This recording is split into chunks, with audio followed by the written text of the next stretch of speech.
Alors, je crois que je vois encore des participants, participantes se joindre, mais il me semble que ça s'est stabilisé. Donc, je pourrais commencer à vous accueillir.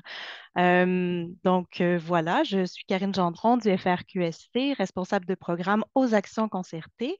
Je vous souhaite la bienvenue à toutes et à tous. Au nom du Fonds de recherche du Québec, Société et Culture et du ministère de l'Éducation, tous deux partenaires dans le cadre de plusieurs programmes de recherche aux actions concertées, je vous souhaite la bienvenue à cette activité de transfert des connaissances qui portera aujourd'hui sur les résultats de deux projets de recherche financés par le programme de recherche en littératie. Les deux projets concernent plus précisément l'enseignement préscolaire. Le Fonds est fier de s'associer au ministère de l'Éducation du Québec qui, depuis maintenant plus de 20 ans, il faut le souligner, s'implique activement dans le soutien à la recherche et en reconnaît l'importance pour éclairer les décisions et les actions au sein de différentes instances publiques et en direction des milieux de pratique. Depuis la création du programme de recherche en littératie, 8 appels de propositions ont été lancés à la communauté scientifique, permettant le financement de plus de 80 recherches prenant différentes formes, allant de projets plus standards à des projets de recherche-action, des synthèses de connaissances ou des bourses pour la relève étudiante.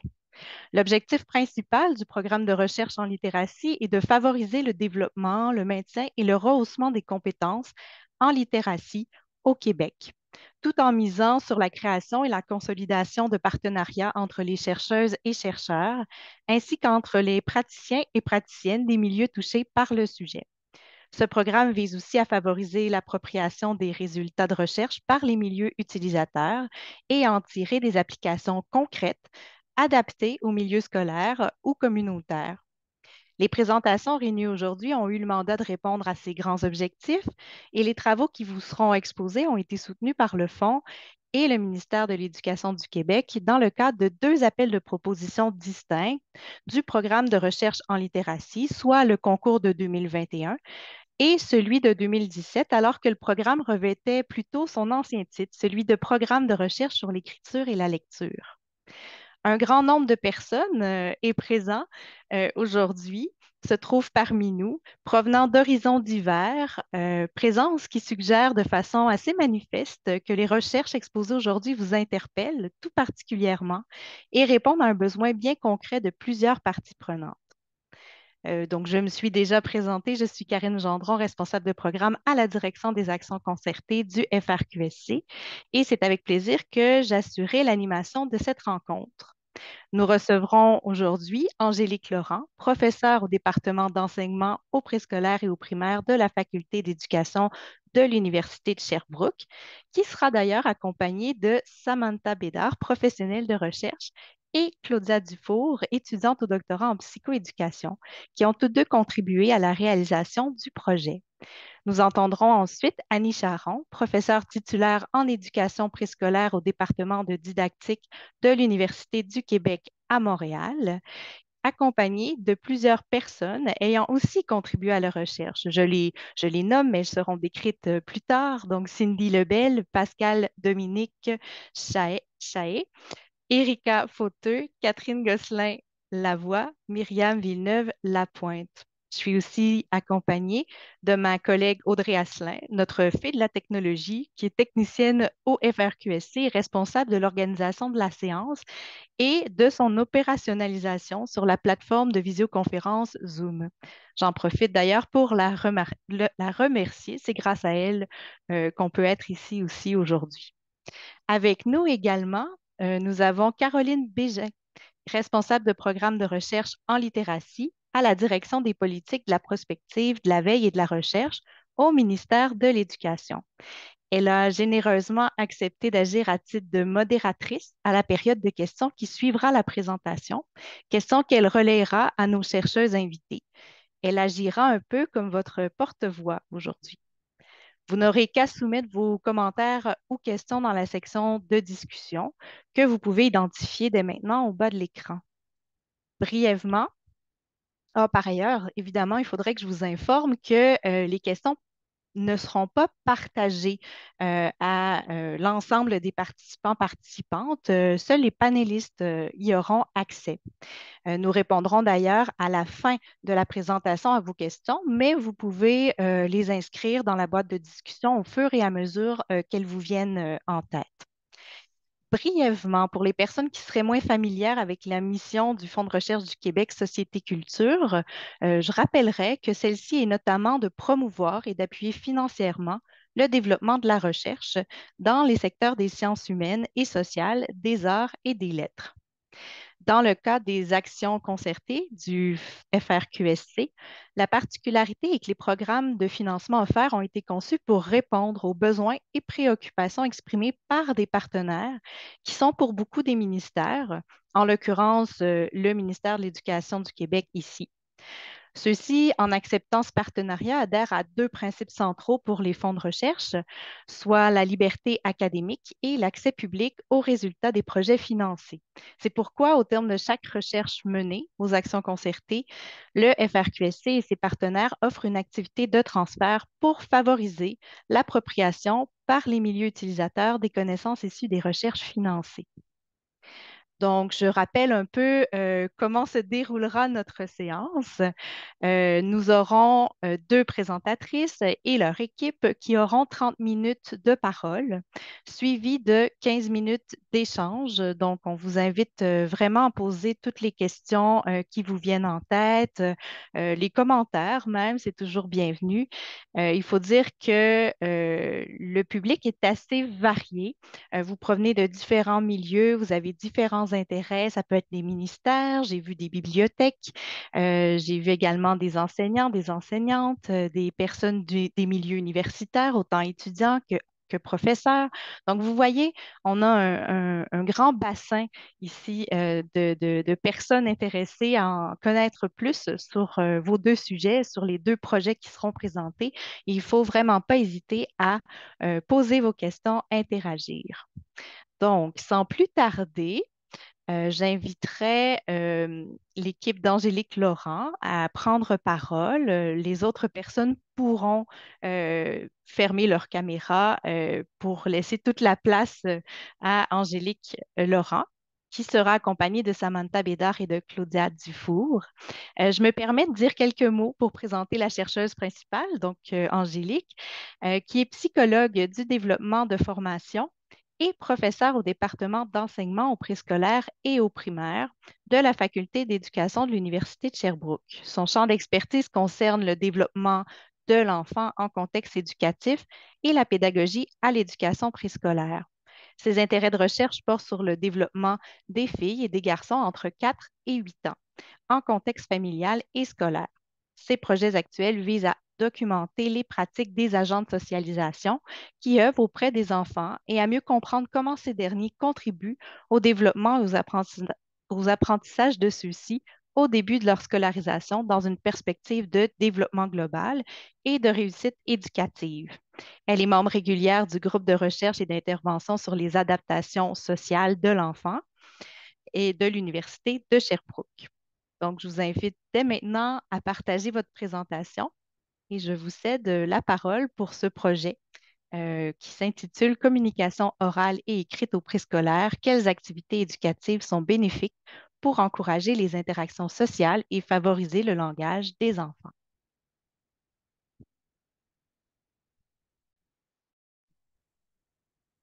Alors, merci Madame Gendron. Je pense que vous voyez mon écran partagé. Merci. Donc, merci de m'avoir présenté. Je suis ravie de participer à cette rencontre aujourd'hui pour partager avec vous, vous présenter le fruit de cette recherche-là. C'est un projet qui a été mené avec une équipe de co-chercheurs de l'Université de Sherbrooke, du département d'enseignement préscolaire primaire pour moi-même, en adaptation scolaire pour ma collègue Marie-France Morin, puis trois autres collègues du département de psychoéducation, Thérèse Bénard, Jean-Pascal Lemelin et Marie-Josée Le Tart. Et je suis donc accompagnée aujourd'hui de deux collaboratrices de ce projet qui ont été là presque depuis le début, je pense, Claudia et Samantha, qui ont beaucoup œuvré dans la réalisation de ce projet, mais je tiens aussi à nommer tous les auxiliaires et professionnels de recherche qui ont collaboré à ce projet tout au long de ces années. C'est un projet qui a débuté, donc vous disiez, dans le concours de 2017, donc il a débuté en 2017-2018. Aujourd'hui, pour ma présentation, ben, je vais suivre le plan qui est présenté à l'écran, mais je vais passer un peu plus de temps à vous parler des principaux résultats, des pistes de solutions et des pistes de recherche futures pour ce projet, ou en cours et futures à amorcer. Alors, tout d'abord, par rapport aux besoins auxquels il répond, ce projet, il était inscrit dans l'axe numéro 5 qui touchait l'éducation préscolaire et il visait à répondre à une priorité spécifique qui est une question qui était posée ainsi: comment les interactions sociales en classe entre les enfants du préscolaire ou entre les enfants du préscolaire et l'enseignante contribuent-elles à leur développement, au développement de leur communication orale et à l'écrit dans le cadre d'un programme de développement global de l'enfant. Alors pour ce projet, on avait un objectif général et plusieurs objectifs spécifiques. Donc je vous présente ici l'objectif général. Ce projet visait à mieux comprendre les relations entre ce que vous voyez sur votre écran, sur la gauche. Donc il visait à mieux comprendre les relations entre les différentes activités éducatives ou bien les contextes d'apprentissage qui sont proposés par les enseignantes en classe de maternelle 4 ans. Alors à cette époque-là, elles étaient à temps plein en milieu défavorisé. Et donc, à l'intérieur de ces activités aussi, la qualité des interactions. Donc, quel est le niveau de qualité des interactions dans chacune des activités que les enseignantes proposent ou les enseignants proposent. Et faire le lien entre ces éléments-là et ce que vous voyez sur la droite de votre écran qui concerne les habiletés langagières des enfants. Alors, ça, c'était prévu entre 4 et 6 ans, donc de la maternelle 4 ans à la première année. On s'est aussi intéressé à deux caractéristiques personnelles des enfants parce qu'il y a plusieurs enquêtes québécoises qui ont montré qu'il y avait certains groupes d'enfants qui étaient surreprésentés ou, dans leurs résultats d'enquête québécoise euh, lorsqu'ils rentraient à la maternelle, qui pouvaient vivre des difficultés particulières. Et dans ces deux caractéristiques-là, ben, dans les enquêtes, on retrouve souvent le sexe des enfants, puis leur niveau de compétence sociale. Alors, dans notre projet, c'était ces deux variables qu'on a pris en compte dans nos analyses. Ce qu'on voulait voir, c'était de savoir si est-ce que la relation entre la qualité des interactions et le langage était différente selon qu'on est une fille ou un garçon, ou elle était différente selon qu'on avait des très bonnes compétences sociales ou des moins bonnes compétences sociales. Alors, à partir de cet objectif général très très large, on a décrit 4 objectifs spécifiques. Le premier, c'était de recenser ou identifier les activités éducatives ou les contextes d'apprentissage que les enseignants proposaient dans les classes de maternelle 4 ans à temps plein en milieu défavorisé. Le deuxième, c'était de déterminer, donc examiner la qualité des interactions à l'intérieur de chacune de ces activités identifiées. Le troisième objectif, c'était de identifier la contribution de la qualité des interactions au cours de chaque activité au développement du langage des enfants en maternelle 5 ans et en deuxième année. Je vous disais tout à l'heure, c'était en première année, mais la pandémie nous a joué des mauvais tours, donc ça s'est déployé en deuxième année. Et ça, cet objectif-là, donc selon le sexe et les compétences sociales. Et le dernier objectif, c'était de déterminer si le sexe et la fréquentation d'un milieu éducatif préscolaire avaient, avant la maternelle 4, la maternelle 5 ans, pardon, modéré les relations entre la qualité des interactions et les habiletés langagières des enfants. Alors, au niveau des éléments de méthodologie que je vous présente rapidement, c'est un devis de recherche qui s'étend sur 3 temps de mesure, donc 3 moments où on a rencontré les participants, un moment par année, en maternelle 4 ans, en maternelle 5 ans, puis en deuxième année. À chaque temps de mesure, nous avions des outils de mesure bien spécifiques que je vais nommer rapidement après. Mais au temps 1, on a prélevé, récolté les mesures auprès à la fois des enseignantes et des enfants. Je dirais les enseignantes parce que c'était que des femmes qui ont participé, et des enfants. Alors qu'au temps 2 et au temps 3, on a récolté des informations seulement auprès des enfants. Vous voyez ici aussi sur cette diapositive qu'il y a à chaque temps de mesure 2 années scolaires qui sont identifiées. Ceci s'explique par le fait qu'on a formé deux cohortes parce que la première année, on n'a pas eu suffisamment de participants. Donc, ça fait en sorte que la deuxième année, on a reformé une cohorte de maternelle 4 ans. Donc, c'est aussi pour ça que le projet s'est étiré dans le temps, quand même plusieurs années. Et c'est un projet qui a été mené à la fois en Estrie, donc dans la région de l'Université de Sherbrooke, mais aussi en Montérégie. Vous voyez ici aussi le nombre de participants, enseignantes et enfants, pour chaque temps de mesure. En ce qui concerne les outils de mesure que l'on a utilisés pour ce projet, c'est un projet de recherche, comme tout à l'heure, Madame Gendron parlait de projet de recherche standard, donc c'est un projet de recherche plutôt standard, où on avait une visée de recherche de compréhension de certains liens entre des éléments qui se déroulent en classe.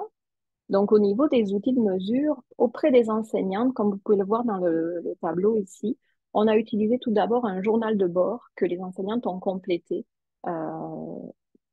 pas tout à fait en début d'année, mais vers le mois de novembre pour avoir le temps de bien s'installer et bien avoir établi la routine de classe, qui nous a permis d'identifier les activités ou les contextes qu'elles proposaient. Et le deuxième outil, c'est un questionnaire sociodémographique bien régulier pour connaître les années d'expérience, le nombre d'enfants dans la classe, le nombre de filles, de garçons, etc. Le troisième outil qui est nommé ici, c'est l'outil d'observation en classe. C'est l'outil qui nous a permis de mesurer la qualité des interactions à l'intérieur de chacune des activités éducatives. Donc, comme vous voyez dans la diapositive, cet outil il est composé de trois domaines. Le premier, c'est le soutien émotionnel. Le deuxième, c'est l'organisation du groupe. Et le troisième, c'est le soutien à l'apprentissage. Donc, le soutien émotionnel, c'est tout ce qui touche au climat établi par l'enseignante, sa sensibilité, sa proximité avec les enfants et sa capacité à prendre en compte son point de vue, ses interventions, etc. Le deuxième, par rapport à l'organisation du groupe, concerne tout ce qui touche la gestion de groupe, la productivité, la fluidité dans le déroulement des activités et des routines de la journée. Et le troisième, le soutien à l'apprentissage, il concerne tout ce qui touche à l'élaboration langagière, le modelage du langage, la qualité des rétroactions et pour aller chercher le développement de la pensée des enfants. Pour les enfants, vous voyez, on avait comme toute une panoplie d'outils de mesure pour bien pouvoir documenter leur développement langagier. Je ne vais pas citer chacun des outils, mais il y a certains outils qu'on a utilisés aux 3 temps de mesure, alors que d'autres ont utilisé seulement à certains temps de mesure. Ces outils-là ont été complétés par un questionnaire sociodémographique auprès des familles et aussi une mesure des compétences sociales, comme on s'intéressait à cette variable-là, en maternelle 4 ans, puis en deuxième année.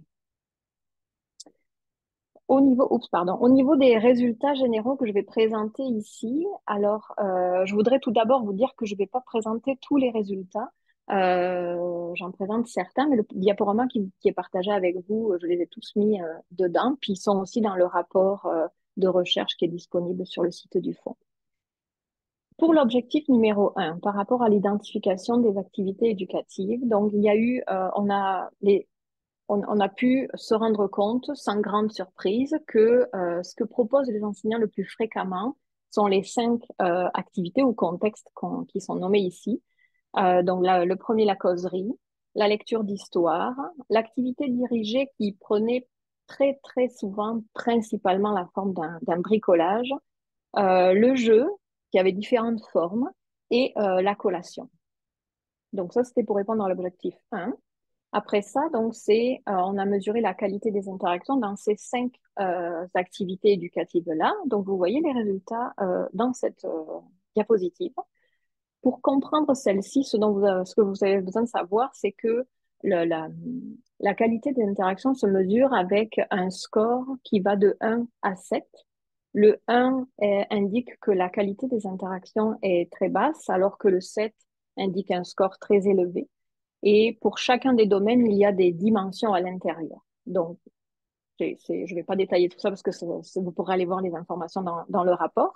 Mais ce qu'on voit ici par rapport à cette diapositive, c'est que pour le soutien émotionnel, donc tout si on regarde la ligne du soutien émotionnel, il se situe entre 5 et 5,5 environ. Donc, on pourrait dire qu'il est d'un niveau plutôt moyen à élevé.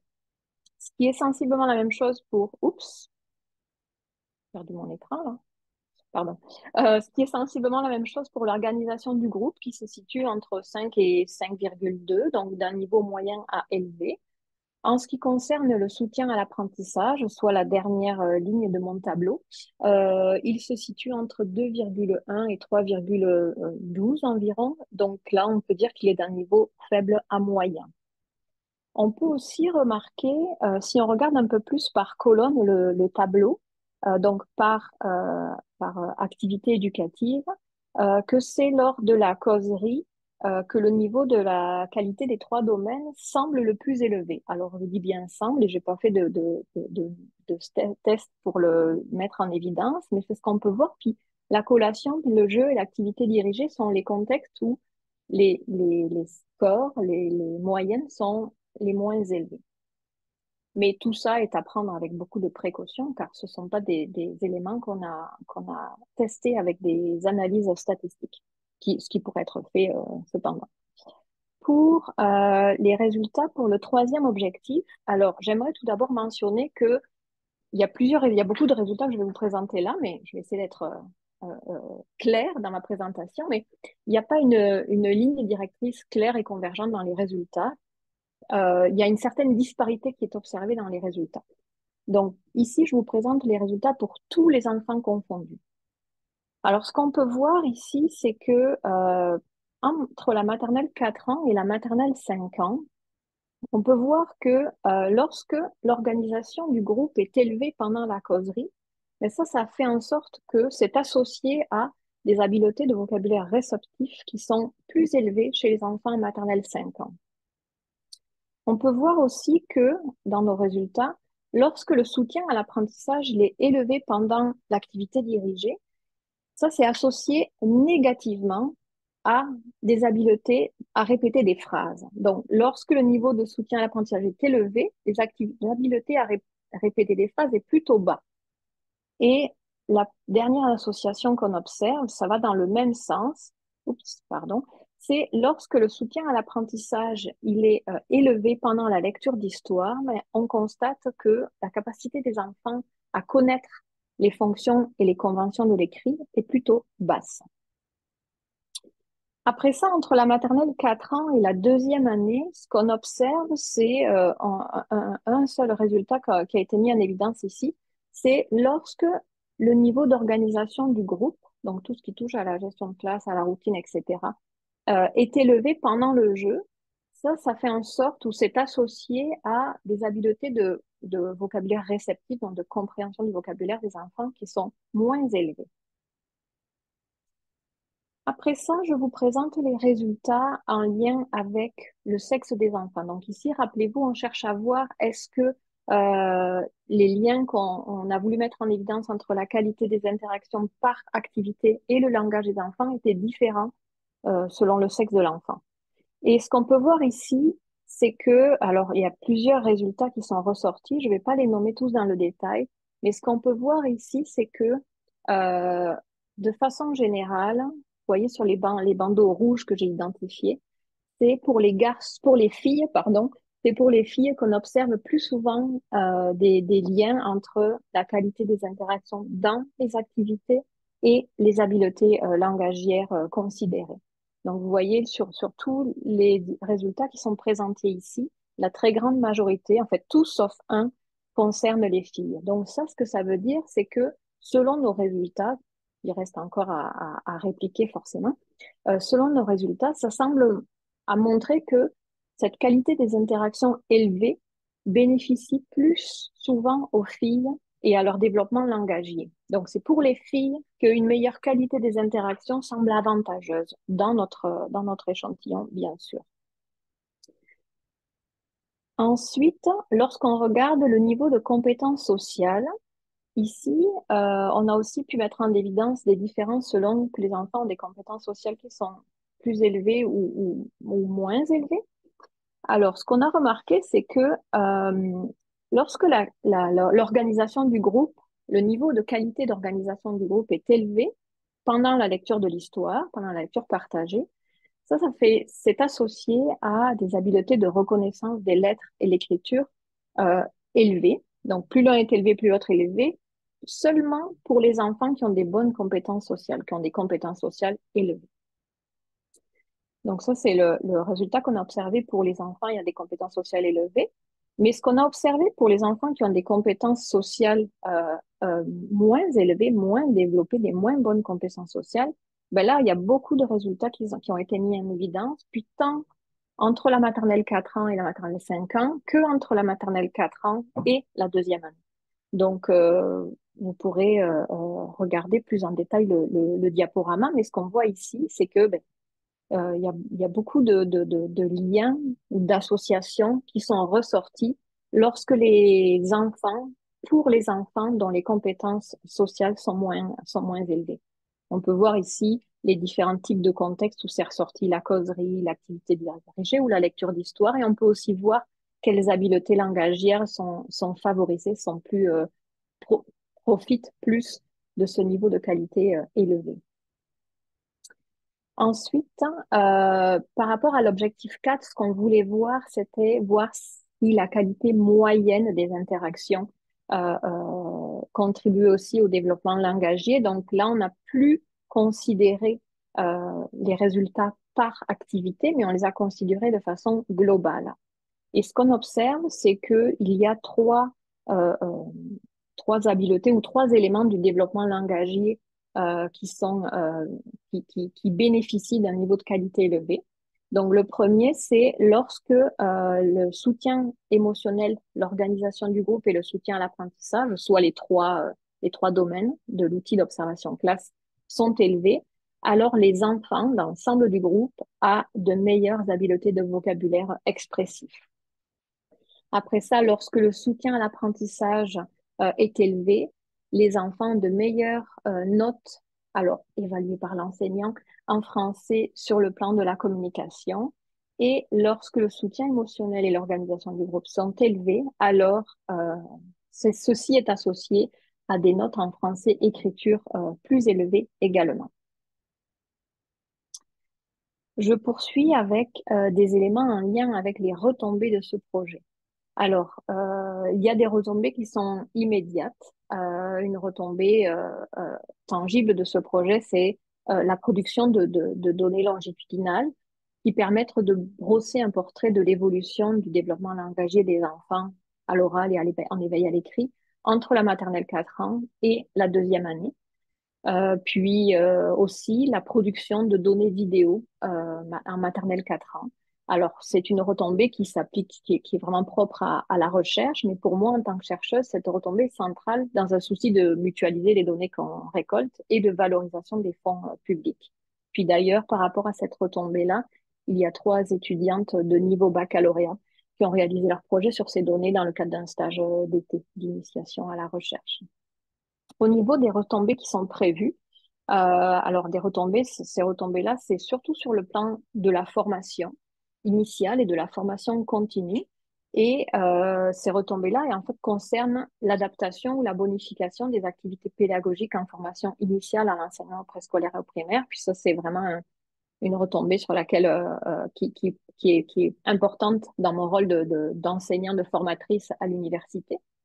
Mais aussi, cette retombée-là, elle s'applique pour la formation professionnelle, pour les enseignants et enseignantes déjà en exercice. Donc, cette retombée-là, selon moi, elle permettrait aux étudiants et aux enseignants de encore plus saisir avec finesse le rôle de la qualité des interactions et sa composition avec en trois domaines, sa définition plus conceptuelle, et pour après mieux les soutenir dans l'utilisation d'interventions diversifiées pour viser chacun de ces domaines-là, puis selon les profils des enfants aussi, et ainsi augmenter ou tenter de poursuivre le rehaussement d'un environnement éducatif de qualité pour les enfants pendant leur première expérience scolaire.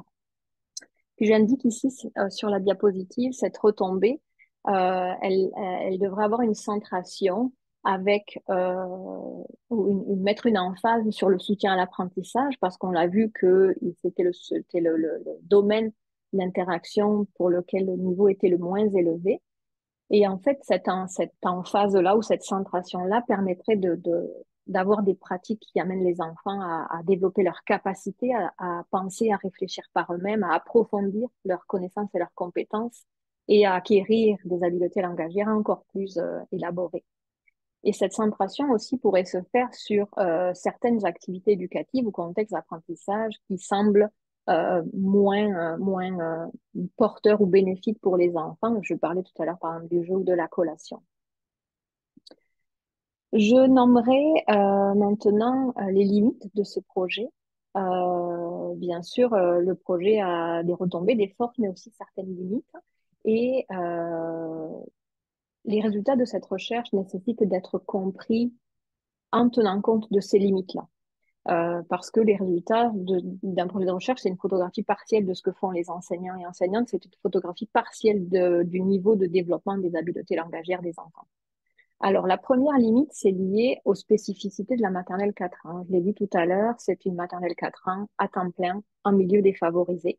Donc, c'était l'ancienne appellation des maternelles 4 ans. Maintenant qu'elles sont généralisées à toute la province, mais est-ce que on retrouverait des résultats semblables ou divergents, différents dans l'ensemble des maternelles 4 ans? Je ne saurais pas répondre à cette question.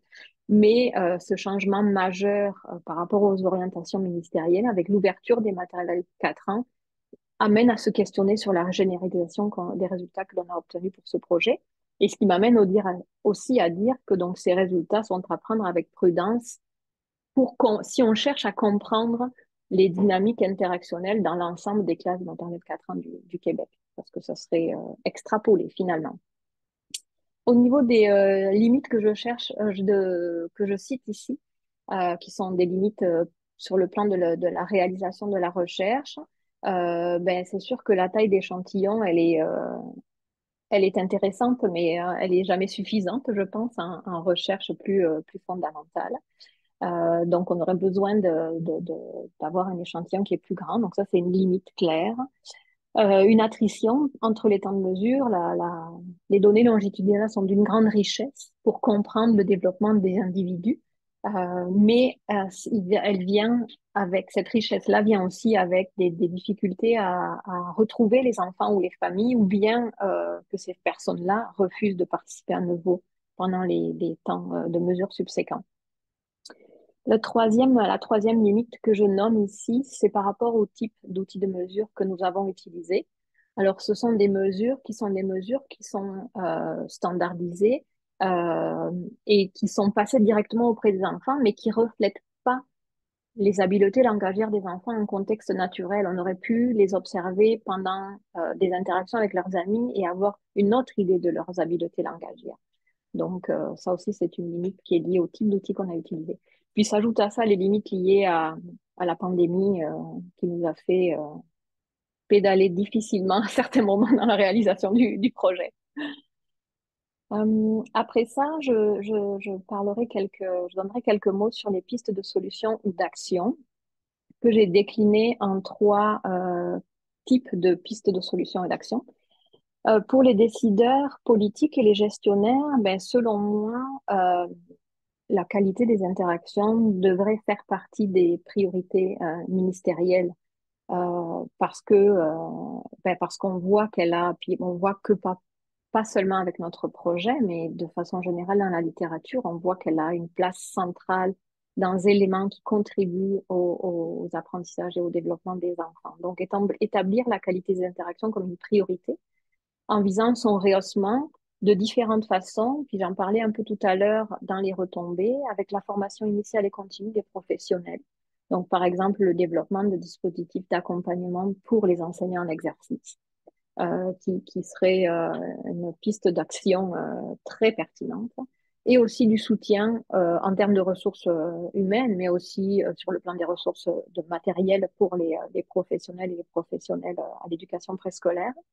Puis en fait, j'ajouterais, je ne l'ai pas noté ici sur la diapositive, mais j'ajouterais aussi pour les gestionnaires, ce rehaussement-là par la formation continue passe par la libération du temps de classe. Puis la réalité aujourd'hui, on sait que le temps de présence en classe est précieux en raison du manque de personnel. Mais ça passera incontournablement par cette libération pour que les enseignants et les enseignantes puissent bénéficier pleinement et dans les meilleures conditions de cette formation professionnelle. Pour les formateurs et les formatrices, j'ai nommé certains éléments tout à l'heure dans les retombées, mais pour moi, une piste d'action, c'est d'accompagner les enseignants et les étudiants dans l'appropriation de pratiques qui visent à soutenir les enfants dans leurs apprentissages et leur développement, en passant par une sensibilisation et une meilleure compréhension de l'importance de la qualité des interactions, du rôle déterminant que joue l'enseignant dans cet environnement de qualité, puis aussi l'appropriation, l'intégration de stratégies et d'intervention pour parvenir à, euh, à, à rehausser ou à continuer à bonifier les pratiques déjà en place. Le troisième type de piste de solution et d'action que je présente, c'est en lien avec, c'est pour les enseignants et les étudiants en formation initiale en enseignement préscolaire et au primaire. Et j'en nomme trois ici. La première, c'est de diversifier les tout types de regroupements dans une journée type. Ça, je ne l'ai pas dit dans la présentation, mais on voit qu'il y a des activités qui sont proposées en grands groupes et d'autres en sous-groupes. Mais on devrait continuer à diversifier ce type de regroupement afin que les interventions que les enseignantes mettent en place, elles soient à la fois adaptées pour le groupe, mais à la fois individualisées ou adaptées à un sous-groupe d'enfants. Aussi, une deuxième piste d'action, c'est maximiser toutes les activités éducatives ou tous les contextes d'apprentissage qui sont offerts aux enfants. Ceci afin qu'on leur permette de vivre des expériences riches en qualité et qu'ils puissent faire ou qu'elles puissent faire, ces enfants-là, des apprentissages de haut niveau, peu importe le contexte d'apprentissage ou l'activité éducative dans laquelle ils sont ou dans lequel ils sont. Par exemple, dans la collation aussi, ça peut être un moment très, très propice à vivre, pour les enfants, à vivre des occasions d'apprentissage et de développement riches. La troisième piste d'action que je nomme ici, c'est poursuivre l'adaptation des interactions selon les besoins et les caractéristiques personnelles des enfants. Puis là, je vous ramène au résultat que j'ai présenté selon le sexe des enfants, selon les compétences sociales. En fait, les résultats de ce projet nous amènent à rappeler que les enfants arrivent avec des bagages socioculturels différents et propres à chacun et des compétences diversifiées. Et donc, les pratiques mises en place par les enseignants et les enseignantes devraient aussi être guidées par ces caractéristiques-là. Alors, d'un point de vue professionnel, je dirais que pour moi, c'est vraiment les dernières pistes d'action que j'ai mis en rouge pour lesquelles je considère avoir un pouvoir d'action de par mon rôle comme chercheur et comme formatrice auprès d'étudiants et d'étudiantes en formation initiale et en formation continue. Je poursuivrai avec quelques mots sur les pistes de recherche futures. Alors, j'en ai identifié quatre. La première, c'est la validation de l'outil classe dans le contexte des activités éducatives. Compte tenu que cet outil-là est utilisé habituellement indépendamment des contextes ou des activités éducatives, c'est nécessaire de faire une validation pour s'assurer que l'utilisation est adéquate. Donc ça, c'est la première piste. C'est la piste sur laquelle je travaille en ce moment en termes d'avancement des connaissances. Après ça, je l'ai dit un peu tout à l'heure, la deuxième piste que je propose ici, elle est liée au fait que, elle est liée à la généralisation des maternelles 4 ans à l'échelle de la province. Donc, ces résultats nécessitent d'être répliqués puisque le fait que les maternelles aient été déployées, ça amène une diversification de la population dans ces classes-là. C'est pas les mêmes enfants qu'il y avait dans les maternelles 4 ans à temps plein en milieu défavorisé. Donc, ces résultats nécessitent d'être répliqués dans les classes de maternelle 4 ans. La troisième piste, c'est poursuivre l'exploration des caractéristiques qui pourraient jouer un rôle entre la qualité des interactions et le développement des enfants, puisqu'on a vu que dans notre cas, il y en avait deux, il y avait quand même une place importante, mais on pourrait se demander aussi le niveau de développement des fonctions exécutives des enfants. Est-ce que ça a un rôle à jouer dans ce lien entre la qualité et les apprentissages ou le développement langagier, cognitif, peu importe. Aussi la maturité affective des enfants, est-ce que ça a un rôle à jouer? Donc ça, ce sont des éléments importants. La quatrième piste de recherche, qui est plutôt dans une visée plus appliquée, c'est de co-construire avec des enseignants et des enseignantes des dispositifs de formation professionnelle adaptés à leur réalité. Ça rejoint les pistes d'action que j'ai nommées aussi tout à l'heure, parce que ça peut se faire d'un point de vue du développement professionnel, mais ça peut aussi se faire du point de vue de la documentation en recherche. Donc, ces dispositifs de formation professionnelle pourraient viser la mise en place de pratiques qui sont favorables au soutien à l'apprentissage et aussi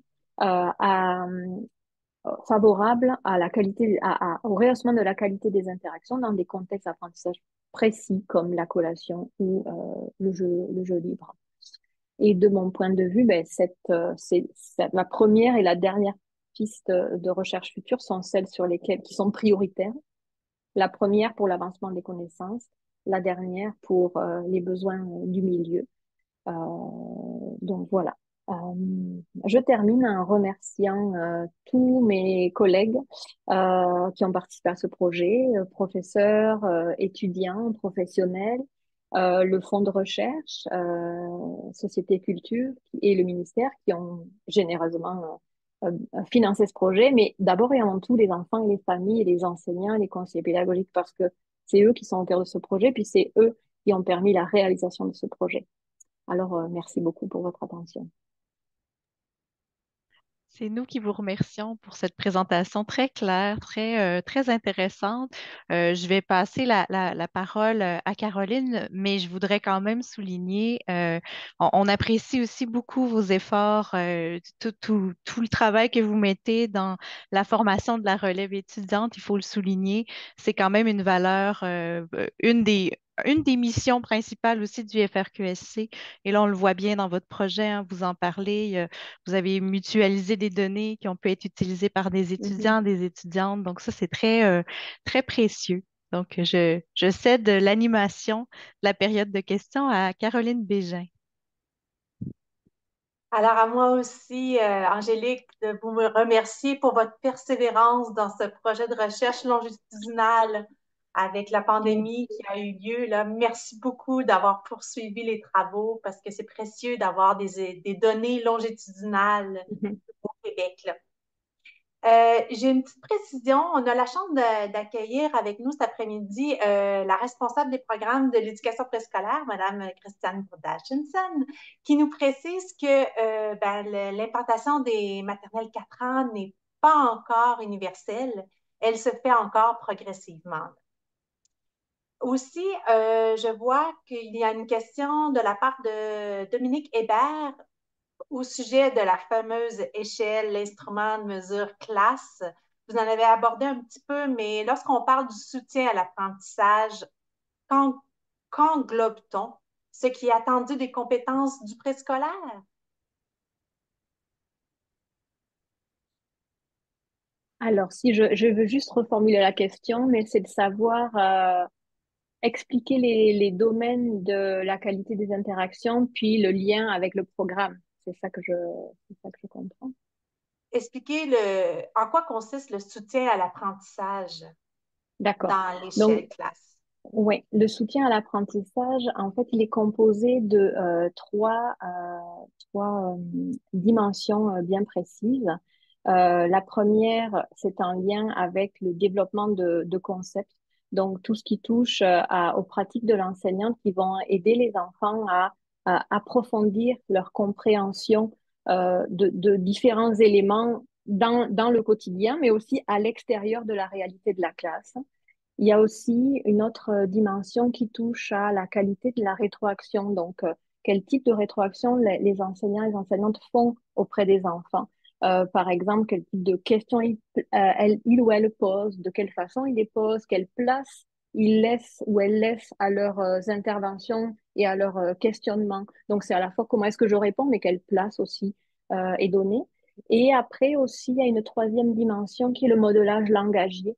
Donc ça, c'est tout ce qui touche à la richesse du niveau de langage qui est utilisé par l'enseignant. Donc les nouveaux mots de vocabulaire qui sont ajoutés, comment est-ce que la structure des phrases, tous ces éléments-là qui touchent au modelage langagier de la part de l'enseignant, de l'enseignante.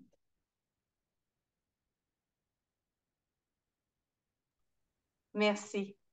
Dieu sait que lors des activités de suivi avec vous au cours des dernières années, le ministère a posé beaucoup de questions sur cette échelle-là et sur le soutien à l'apprentissage, d'apprendre, de mieux connaître ce concept-là, là, cette dimension-là, là, en formation initiale notamment, là, ça va être très important. Oui, tout à fait. Ce que Oui. j'ai pas précisé tout à l'heure, c'est que notre baccalauréat, on est en situation de refonte aussi. Puis, il y a des éléments qui ont pu être intégrés à une échelle petite, mais quand même en lien avec le soutien à l'apprentissage pour accompagner les étudiants dans l'appropriation de ces types d'interventions-là. Oui. On a une seconde question de la part d'une orthophoniste dans les milieux scolaires qui œuvre à l'éducation préscolaire. Bon, elle cherche à faire un virage au palier 1 du modèle RAI pour être le plus possible au service des enseignants, parents et le plus grand nombre d'élèves. Elle est curieuse de savoir quel serait votre conseil ou recommandation coup de cœur pour les professionnels qui sont invités de plus en plus à soutenir les équipes écoles à côté de leur mandat habituel en palier 3 et en thérapie directe avec les enfants très atteints au niveau du langage. Quelle excellente question qui mériterait une discussion approfondie. Ce que je comprends, donc, c'est une orthophoniste. Alors, son rôle est moins dans la classe auprès des enfants, mais plus de façon ponctuelle quand c'est le cas, ou bien auprès des enseignants. J'ai l'impression que ce serait difficile pour moi de dire que je dénaturerai pas le rôle des interactions spontanées, des échanges avec les enfants, avec parce que c'est à partir de ça qu'ils vont apprendre et qu'ils vont reproduire. Donc, pour moi, il y a comme une nécessité de laisser une place centrale au langage, tant entre l'enseignant et les enfants que les enfants entre eux. Donc, les moments où on a la possibilité de discuter de sujets moins, comme parler juste de la fin de semaine quand c'est pendant la collation, par exemple. Ça aussi, c'est une occasion d'enrichissement du point de vue du langage. Donc, je pense que c'est profiter de chacun des moments que les enfants y vivent pour mettre le langage à l'honneur. Donc, on voit quelquefois dans des situations où la collation ou bien pendant le jeu, c'est sûr qu'il y a le niveau sonore qui peut devenir vite élevé. Mais en même temps, si on ne permet pas aux enfants d'utiliser ces moments-là, puis même pendant les causeries, parce qu'on a un temps limité sur la journée, mais je pense que c'est faire une place de cœur, de choix privilégié au langage, tant quand c'est de l'enseignant avec les enfants, dans une dynamique interactionnelle enseignant-enfant, que les enfants entre eux, qu'ils aient cette place-là pour interagir directement entre pairs. Ça serait la réponse que je suis capable d'expliquer rapidement, euh, qui me vient à l'esprit. Donc, favoriser les interactions sociales spontanées, notamment lors de la collation. Oui, lors de la collation ou même lors de routine, lors de transition, et profiter de chaque moment comme une occasion d'apprentissage et de développement langagier. Très bien. Euh, Mar- Madame Marie-Claude Marchand se demande, est-ce qu'une analyse plus spécifique a été réalisée autour du contexte du jeu, un contexte dans lequel les enfants sont très engagés? Qu'en est-il si la qualité des interactions est élevée dans le jeu, sur les compétences langagières des enfants à la maternelle 5 ans et en deuxième année? On n'a pas, en fait, dans le jeu, vous avez vu dans les résultats que j'ai présentés, on n'a pas trouvé beaucoup d'effets significatifs dans le contexte du jeu. Il y en a vraiment, c'était peu fréquent. Euh, En revanche, il y a une étudiante, j'en profite pour parler du projet d'une étudiante qui a travaillé sur la place de l'enseignant ou le rôle qu'occupe l'enseignant pendant le jeu. Ce qu'elle a observé, puis je pourrais, dans le diaporama qui est partagé, il y a une publication qui est en lien avec ce travail-là. Ce qu'elle a observé, c'est que les enseignantes et les enseignants qui ont participé à ce projet jouaient de la même façon, autant en termes de temps, avec les filles qu'avec les garçons. Et quand elles étaient engagées dans les jeux, dans nos données, hein, elles passaient plus de temps à jouer à des jeux de construction et des jeux de règles que dans des jeux fonctionnels et des jeux symboliques, hein, dans les types de jeux qu'on avait considérés, avec les quatre types de jeux, construction, jeux de règles, fonctionnels et symboliques. Puis les enseignantes passaient plus de temps à un certain type de jeu, qui était la construction et le jeu de règles, que les jeux fonctionnels et symboliques. Mais donc, je ne peux pas répondre directement à la question de madame parce qu'on l'a pas, en fait, on n'a pas beaucoup de résultats en lien avec le jeu, mais c'est tellement lié peut-être à des éléments qui sont propres à nos données. Ça ne veut pas dire que c'est pas documenté dans la littérature. Alors, ce n'est pas appuyé par nos données clairement, mais ça ne veut pas dire que ce n'est pas le cas. C'est bien. Karine, avons-nous encore le temps ou Oui, on aurait le temps pour une ou deux autres questions. Oui. d'accord.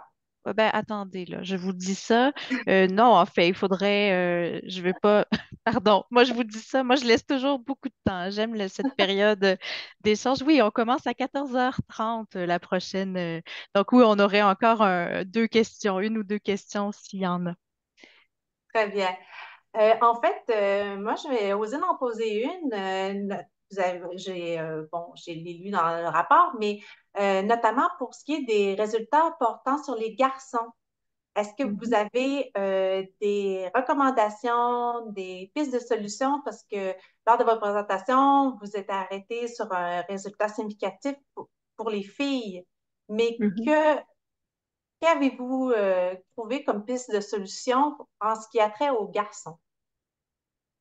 Oui. Alors, c'est vrai que je me suis centrée sur les filles parce que c'est là qu'on a obtenu vraiment le plus de résultats. Puis, pour les garçons, ben, en fait, ça fait partie peut-être même des projets de recherche futurs que j'ai pas nommés parce que c'est pas directement en lien avec ce projet. Mais il y a comme toute une ben, deux types de résultats de recherche qu'on trouve, où pour certains, il y a des recherches qui montrent que les garçons sont plus à risque au niveau de leurs compétences langagières notamment, mais pour d'autres recherches qui montrent que c'est pas vraiment le cas. Donc pour moi, je pense que ce que je peux proposer comme piste pour répondre directement à votre question, c'est que ben, tout comme on pourrait avoir une certaine, comment dirais-je, une certaine euh,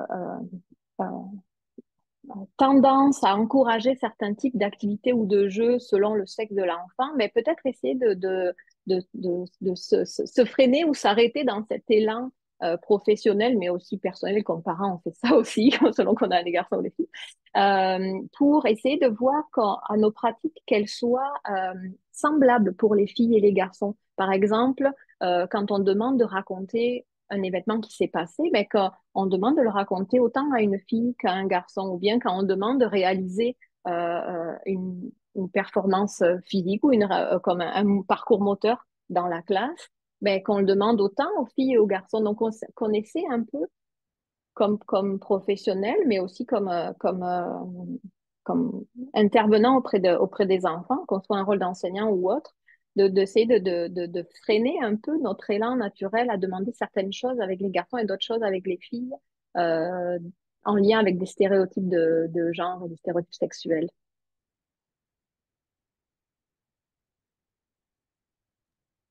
Une toute petite dernière, Karine? D'accord. Oui, je l'autorise. Merci. Madame Julie Bellavance se demande, en lien avec la deuxième question, favoriser un espace de collaboration entre les professionnels et les enseignantes par des co-développements et des communautés de pratique, amène également une rétroaction, voire une analyse des pratiques universelles de qualité en classe et possiblement un rehaussement du soutien à l'apprentissage. Donc, c'est une précision que Madame Bellavance apporte sans doute là, Mhm. pour favoriser un espace de collaboration entre les professionnels et les enseignantes. Ah oui. Mm. Ouais. Et bon, je vais tricher, je vais en poser une seconde. Dans le domaine de soutien à l'apprentissage, avez-vous pu identifier les types d'interactions mieux maîtrisées ou plus utilisées par les enseignantes dans les trois dimensions que vous avez développées tout à l'heure? C'est une excellente question. Ça m'est difficile de répondre spontanément parce que ça nécessiterait d'aller revoir les résultats pour chacune de ces trois dimensions. Puis, les normes d'utilisation de l'outil font qu'on a un score par domaine qui est lié au départ au score dans chaque dimension, mais on peut difficilement utiliser le score de chaque dimension. Donc, j'ai pas réussi à identifier. En revanche, ce que je peux dire par rapport à ce que j'ai observé lors des captations vidéo que j'ai faites ou bien quand j'ai regardé les vidéos après, c'est que, puis on l'a vu aussi pour un projet en lien avec la causerie à partir de ces données-là, c'est que quelquefois, par rapport au développement de concepts, au domaine du développement de concepts, non, au domaine du soutien à l'apprentissage, la dimension du développement de concepts, pardon, euh, on observait facilement que les questions qui étaient posées étaient des questions qui étaient fermées ou à réponse courte. Et ce qui fait en sorte que ben, ça amène peu ou pas suffisamment les enfants à développer leur pensée et donc leur langage pour exprimer leur pensée. Donc, peut-être que celui-ci, le développement de concepts en lien avec les questions notamment, me revient facilement en tête par rapport au projet qu'on a mené sur la causerie où les questions qui sont posées pourraient être plus élargies pour permettre aux enfants cette verbalisation plus longue et plus riche euh, pour répondre à ces questions-là. Ça fait du sens de poser des questions ouvertes plutôt que Mhm. avoir tendance à poser des questions fermées. Oui, tout à fait. Oui, absolument. Puis c'est sûr que le temps, c'est toujours une problématique dans la classe, hein. Il n'y a jamais assez de temps. Mais je pense que, ben, je crois en tout cas, et de ce que j'ai observé, on peut aussi faire en sorte que ces temps d'échange entre enfants, s'ils sont en petits groupes, ben, ça fait en sorte qu'ils sont réellement présents plutôt que d'être en grand groupe, puis là, d'avoir, je sais pas moi, 40 minutes de causerie.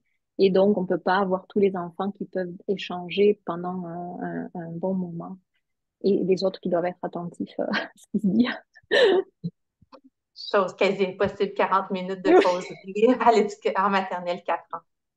Donc, merci beaucoup pour cette discussion, Madame Laurent, et félicitations encore à l'équipe de recherche pour avoir accompli cette étude longitudinale. Merci. Merci énormément au nom du FRQSC également. Puis, pour les personnes là, qui seraient curieuses, je vous rappelle que le rapport de recherche est diffusé en ligne et que vous pouvez trouver également plusieurs annexes dans ce rapport de recherche, et plus d'informations encore, évidemment, qui n'ont pas pu être présentées en 30 minutes. Donc, merci et au plaisir de vous suivre, en fait, suivre les prochaines recherches à venir. Alors, à l'instant, j'inviterai Annie Charron et son équipe à se joindre à nous. J'en profite pendant que tout le monde se joint à nous pour présenter Annie Charron, professeure titulaire en éducation préscolaire au département de didactique de l'Université du Québec à Montréal, qui est également titulaire de la chaire stratégique sur la réussite éducative des enfants à l'éducation préscolaire et qui est aussi co-chercheuse dans l'équipe de recherche qualité des contextes éducatifs de la petite enfance et dans l'équipe Formée Presco. Ces travaux de recherche portent sur les pratiques éducatives pour soutenir le langage oral et écrit en contexte d'éducation préscolaire, ainsi que la qualité des interactions en classe.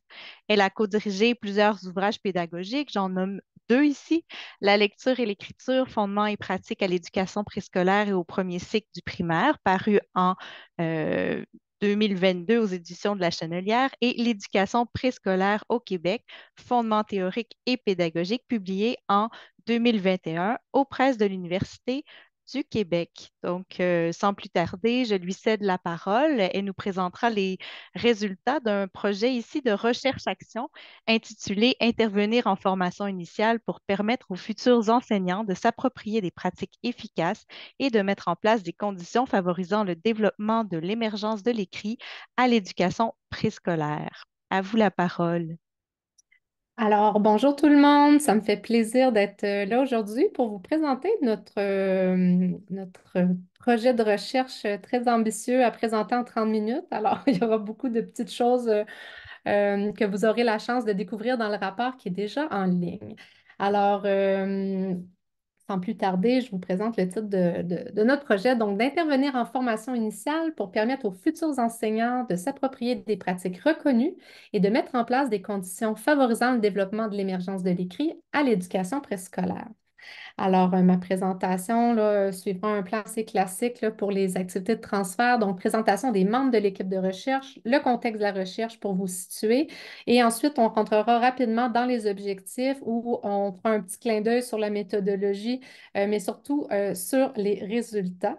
Et puis, ensuite, quelques nouvelles pistes et questions de recherche. Et ensuite, on pourra répondre à vos questions. Alors, je suis accompagnée là, aujourd'hui d'une étudiante qui s'appelle Erika Fauteux qui a participé au projet et qui prendra la parole aujourd'hui. Il y a aussi Pascal-Dominique Chaillé qui est présente aussi ici. En fait, je suis en train de vous nommer, mais je pense que je vais commencer par faire la présentation du même coup.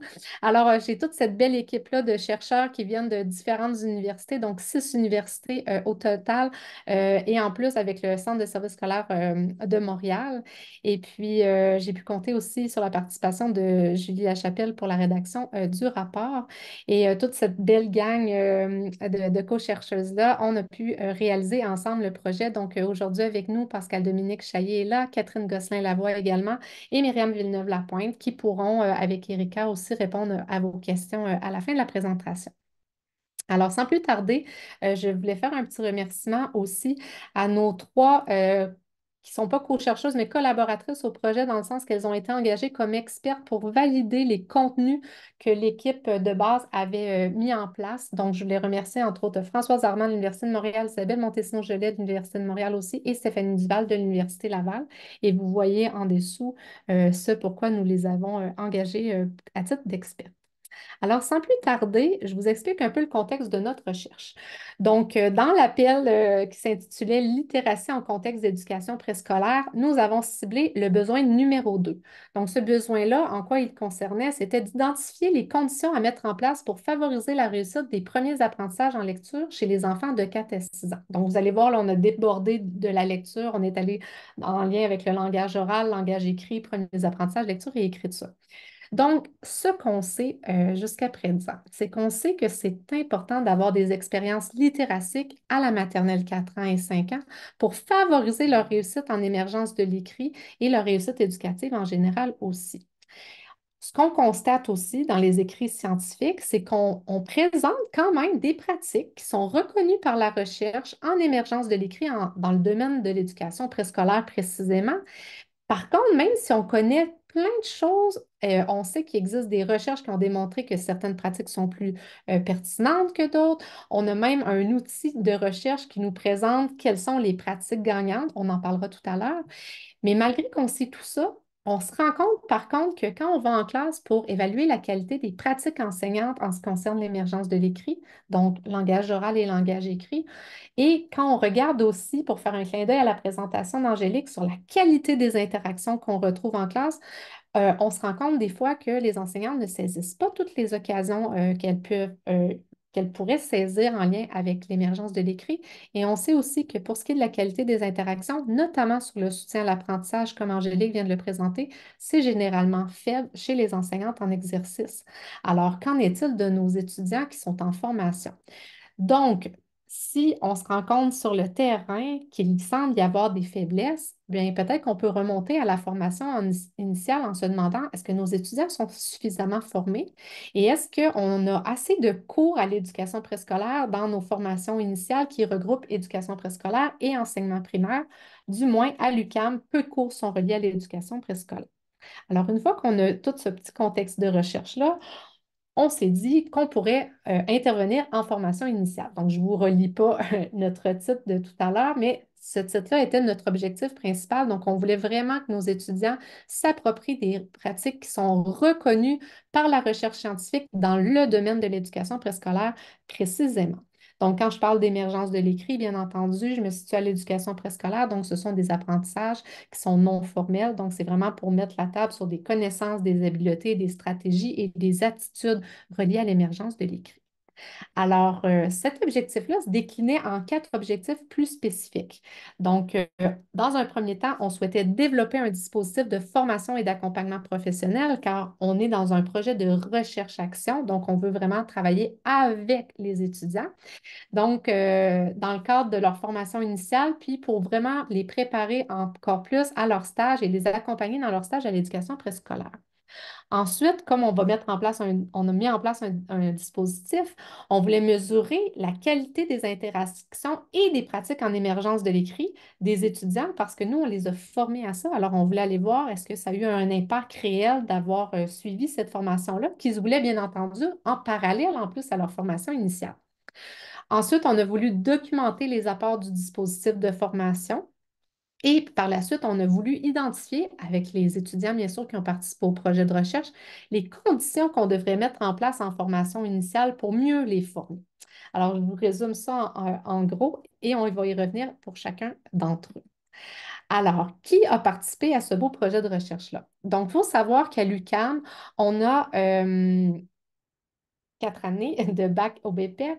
Et en deuxième année, tous les étudiants font une année qu'on appelle l'éducation préscolaire. Donc, ils vont faire leur cours à l'éducation préscolaire. Donc, ils ont un set crédits.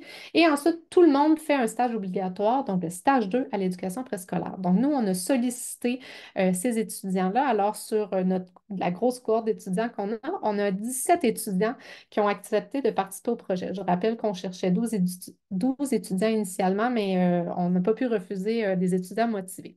L'âge moyen des participants était de 29 ans. Donc, vous allez dire, ah, ils étaient un peu plus âgés. Effectivement, on en avait qui étaient plus jeunes, d'autres qui avaient un peu plus d'expérience. Et certaines avaient une technique aussi en petite enfance, d'où l'intérêt de participer à un projet qui implique l'éducation préscolaire, donc qui se rapproche de l'âge des jeunes en petite enfance. Alors, une fois que tous ces beaux étudiants-là ont été choisis, on a commencé à développer un dispositif de formation. Donc, je vous explique comment ce dispositif-là a été formé, de quoi il est composé. Donc, dans un premier temps, on avait un dispositif avec 4 volets. Donc, ce qu'on souhaitait, c'est que les étudiants aient la chance d'observer une enseignante dite experte, donc qui a des pratiques reconnues par la recherche.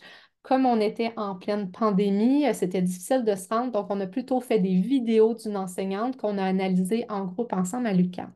Les étudiants ont participé à 5 demi-journées de 3 heures où puis je dirais même 6 parce qu'on a fait une pré-rencontre pour apprendre à mieux se connaître avant même de démarrer le projet.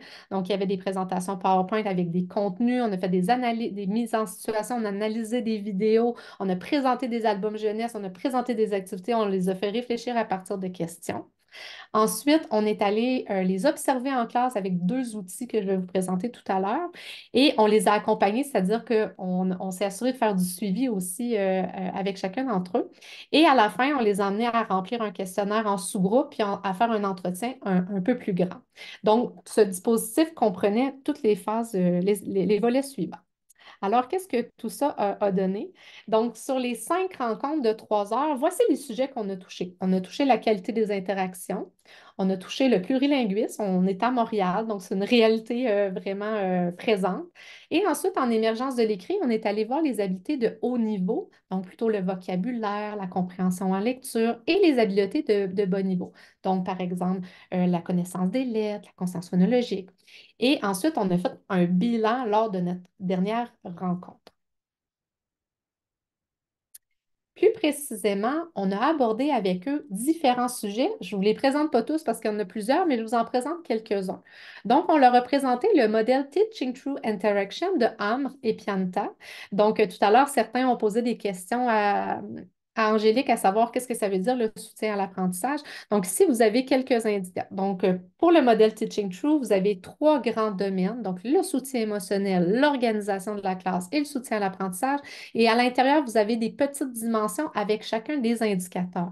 Donc, les étudiants ont été formés à ce modèle-là. Et aussi, à partir des vidéos de l'enseignante experte, on a analysé les vidéos ensemble avec les éléments suivants. Donc, ils se sont appropriés cet outil-là. Ensuite, dans le cadre du plurilinguisme, on a abordé entre autres le site Élodile. Donc, on a entre autres présenté toutes les ressources qui peuvent se trouver là. Je pense entre autres à l'activité de la fleur des langues. On leur a, avec la lecture indiciaire d'un autre sujet qu'on a abordé, on a acheté aux étudiants des livres de ce site-là pour qu'ils puissent l'avoir en français, mais qu'ils puissent aussi l'écouter dans plusieurs autres langues. Donc, des activités qu'ils allaient pouvoir réinvestir dans leur stage et dans leur futur carrière. Vous pourrez poser des questions à Catherine Gosselin-Lavoie tout à l'heure par rapport à cet élément-là. Et on leur a présenté des exemples de pratiques qui sont reconnues en émergence de l'écrit. Et là, je vous en nomme quelques-unes, mais on a parlé de la lecture indiciaire, notamment avec Hélène Turgeon. On a parlé du message du jour, de la causerie, comment on aménage la classe, les coins de jeu symboliques pour favoriser le langage oral et écrit, aussi le coin lecture, le coin écriture, mettre des livres dans tous les coins. Ensuite, l'environnement écrit. Qu'est-ce qu'on affiche? On met les lettres de l'alphabet à la hauteur des yeux des enfants pour qu'ils puissent vraiment l'utiliser, d'avoir les prénoms qui sont disponibles pour les enfants. Bref, on a présenté vraiment plusieurs pratiques et on leur a donné des pistes pour améliorer, en fait, et bonifier leurs pratiques en émergence de l'écrit lorsqu'ils seront en stage.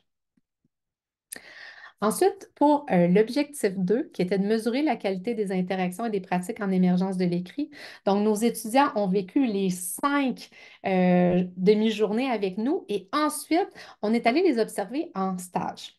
Ce que je vous présente, c'est qu'on a évalué les étudiants. Donc, je vais vous donner un peu qu'est-ce que ça donnait en général, mais je dois vous mentionner que ce qui nous intéressait grandement, c'était surtout de faire un retour, un accompagnement avec eux. Donc, dans le rapport, là, vous allez voir, il y a une annexe qui décrit vraiment en détail tout le retour qu'on a fait avec les étudiants. Donc, je vous inviterai à regarder le tout. Donc, le déroulement, comment ça se passait? On arrivait en classe euh, avec grille et captation vidéo. On était deux. Une faisait l'outil classe que je vais vous présenter tout à l'heure, une autre l'outil Elco. On filmait l'étudiant et les enfants, donc des permissions avaient été demandées, bien entendu. Et ensuite, après la captation vidéo, on se retirait de la classe et on faisait un entretien avec l'étudiant sur les thèmes, les 4 thèmes dont je vous ai parlé tout à l'heure. Ensuite, on a donné la rétroaction constructive et on a redonné la vidéo à l'étudiant pour que l'étudiant puisse se revoir et faire sa pratique réflexive, donc s'analyser lui-même au regard des différents outils comme le Teaching Through Interaction auquel il avait fait des analyses vidéo d'une enseignante, mais là, ils pouvaient le faire avec leur propre pratique. Alors, c'était bien intéressant.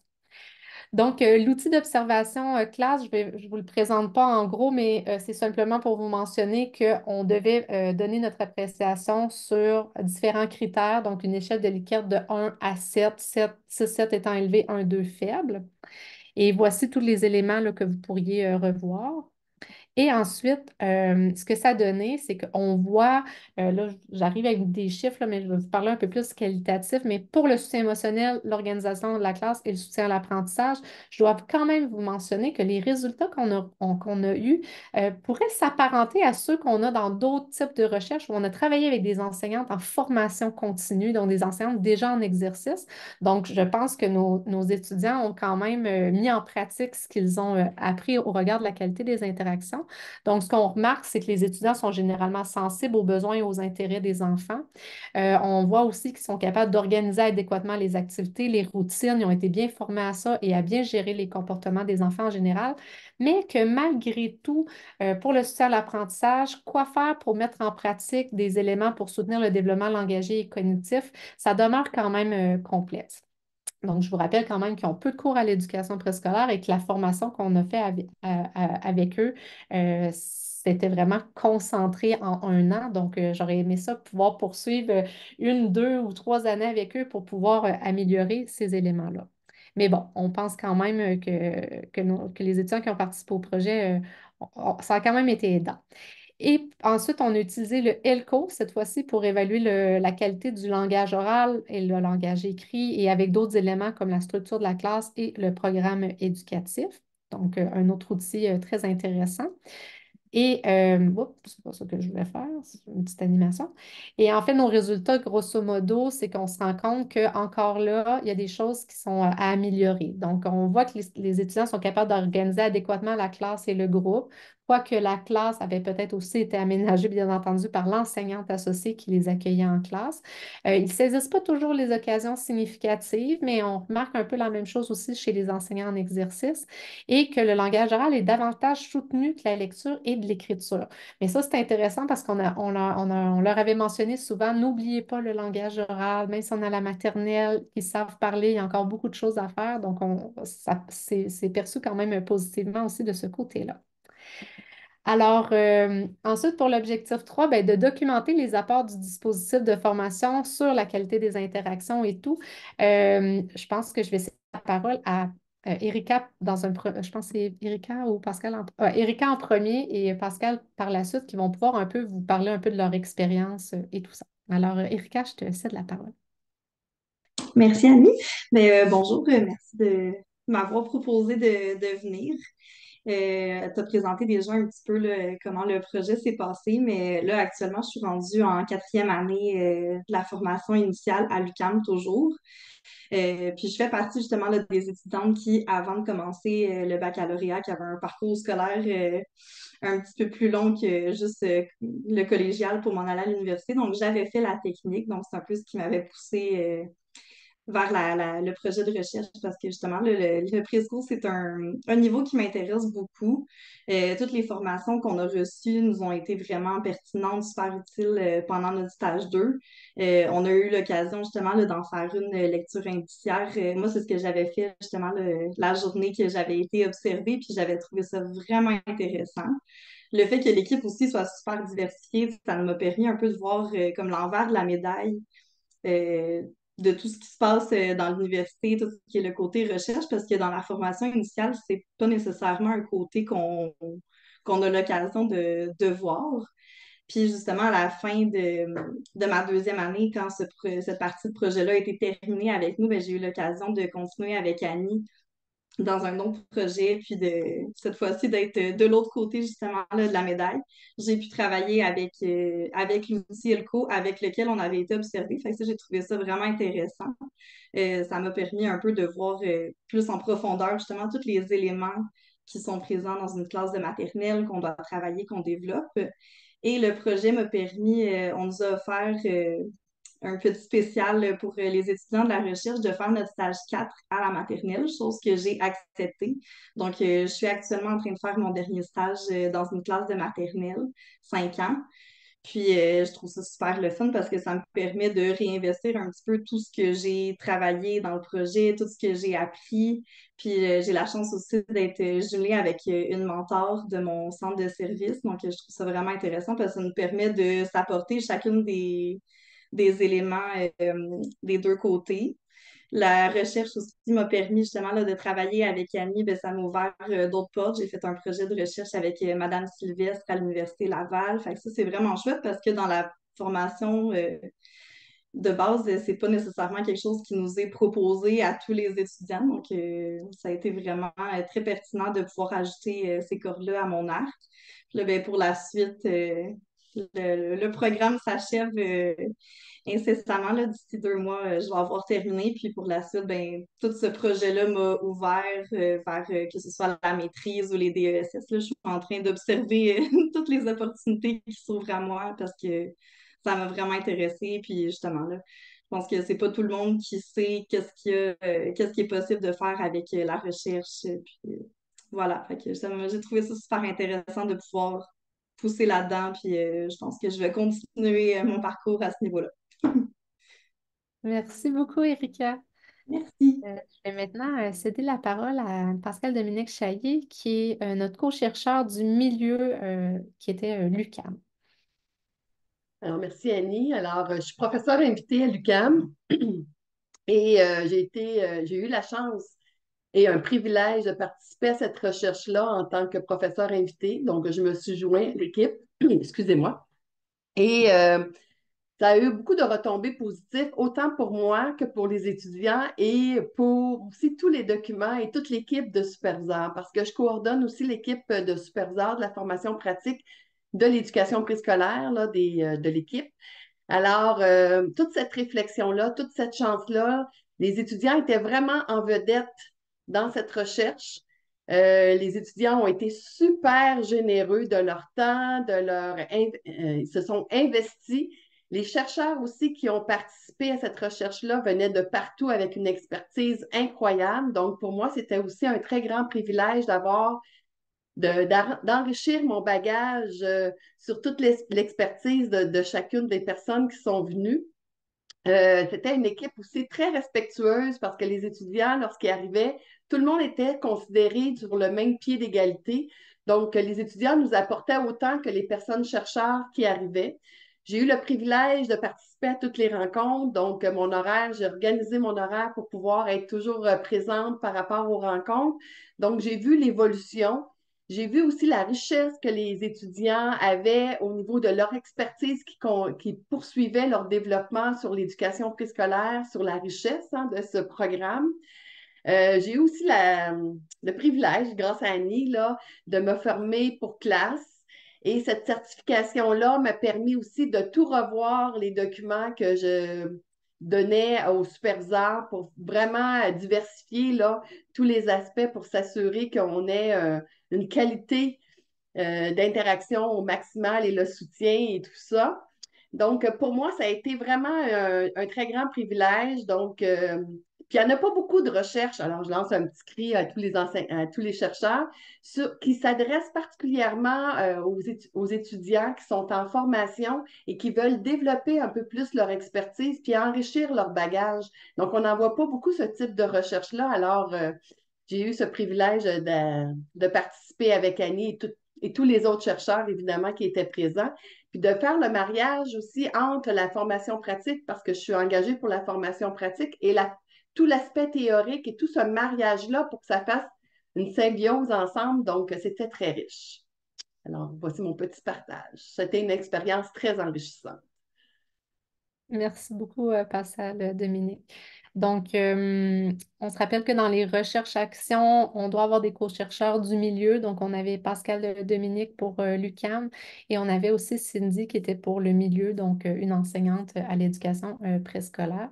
Et de nos 17 étudiants qui ont accepté de participer, bien, il y a Erika qui a accepté de témoigner, mais on a vraiment eu des belles relations avec les 17 étudiants qui ont participé au projet. Donc, pour ce qui est de l'objectif 4, qui est d'identifier les conditions à mettre en place en formation initiale pour permettre aux futurs enseignants de s'approprier des pratiques qui assurent la qualité des interactions, parce qu'on sait que la qualité des interactions, c'est vraiment ce qui est important et en fait, c'est un des prédicteurs en fait, de la réussite éducative des enfants. Et tout ça dans un but de soutenir l'émergence de l'écrit, donc le développement langagier chez les enfants de 4 ans et de 5 ans. Alors, tout à l'heure, on vous a dit qu'il y avait 4 volets dans notre dispositif. Alors, on a fait un entretien de groupe, mais on a fait aussi des entretiens en sous-groupe et un entretien en grand groupe parce qu'on voulait savoir qu'est-ce que les étudiants ont aimé de notre dispositif qu'ils ne retrouvent peut-être pas dans les cours universitaires dont ils suivent. Alors, voici ce qui est ressorti. Alors, les étudiants nous ont mentionné grandement avoir beaucoup aimé faire des apprentissages expérientiels. Donc, on a fait des mises en situation, on a fait des analyses de vidéos, on leur a proposé des activités. Alors, ce qu'ils nous ont mentionné, c'est de vraiment s'assurer de rendre les contenus théoriques les plus concrets possibles et que ça leur donnait beaucoup, beaucoup d'idées et ça leur donnait vraiment confiance de partir en stage à l'éducation préscolaire. Euh, Initialement, en recrutant les 17 étudiants, on a certains étudiants qui nous ont choisis parce qu'ils avaient déjà un coup de cœur pour l'éducation préscolaire, mais certains nous avaient aussi choisis parce qu'ils ne se sentaient pas suffisamment équipés et avaient peut-être un peu peur de ce stage-là. Donc, on avait vraiment un peu des deux. Ensuite, on avait 17 étudiants pour tous les, comme disait Pascal tout à l'heure, il y avait une belle équipe de co-chercheurs. Alors, les 17 étudiants nous ont dit, c'est génial d'être des petits groupes. En général, nous, à l'UQAM, on est plutôt aux alentours d'une cinquantaine d'étudiants, donc d'être des petits groupes de 17. Et quand on avait fait l'analyse vidéo, j'avais même séparé en 3 groupes, donc ils étaient vraiment 5, 6 par petits groupes. Alors, tout le monde prend la parole, tout le monde participe, tout le monde est interpellé interpellés. Alors, les étudiants ont mentionné qu'on devrait, comme condition, on devrait favoriser plutôt des petits groupes. Ensuite, je pense qu'Erika a accroché un peu là-dessus en disant l'importance de la recherche dans le domaine de l'éducation préscolaire, hein, de parler davantage des recherches sur le sujet pour convaincre nos étudiants que les pratiques qu'on leur présente, ce sont des pratiques qui sont reconnues. En tout cas, moi, tous ces éléments-là de condition, j'essaie depuis de les mettre davantage en pratique. Et puis d'avoir accès à des chercheurs de différents. Donc, quand j'avais monté l'équipe de recherche, je suis vraiment allée chercher les spécialités de chacun en me disant, ben, je veux quelqu'un qui me parle du plurilinguisme puis qui connaît. Alors, je vais aller chercher Catherine, je vais aller chercher Andréane. J'aimerais ça qu'on parle aussi des enfants autochtones. Ah, je vais aller chercher Elisabeth. Donc, on avait vraiment une belle équipe avec des expertises très, très, très variées.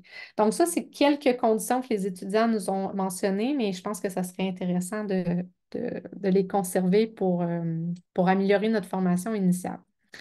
Ensuite, bien, rapidement, quelques nouvelles pistes et retombées par rapport à ce qu'on a vécu aujourd'hui.